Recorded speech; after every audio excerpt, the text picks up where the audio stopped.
Hello guys, welcome back to the channel. Hope you are doing well and fine, and in today's video I'll be showing you how to fix zero views on TikTok. So without wasting any time, let's just jump right in the video and make sure to watch this video till the end and follow the steps as well. Now in order to fix this issue, there are a couple of steps that you need to follow.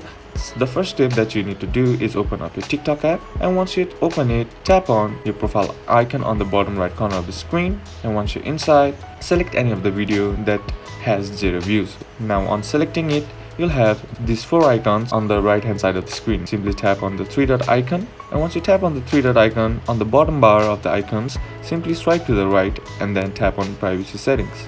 And now once you're inside here, check to see if it's set to everyone, because if it's not set to everyone, that might be causing your video to not reach and have zero views. So once you check this, the next thing that you need to do is go back to your profile page and simply tap on the three horizontal bar on the top right corner of the screen.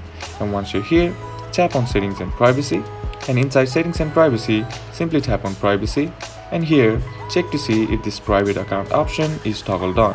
If the private account option is toggled on, that means your account is private and your video reach will be limited to you only, and your video won't be reached publicly. So that might be causing you to have zero views on your video. So if this is toggled on, simply toggle it off, and once you've done that, you still have zero views on your video, then simply that means the video is in processing, which might take a little bit time for TikTok to process your video. After a couple of time or after some period, your video will have views in it, and that's basically how you can do it. And that's it for today's video guys. Hope this video was useful to you. Leave a like if it did, comment down below what the next video should be on, consider subbing to the channel. Thank you for watching. Bye bye.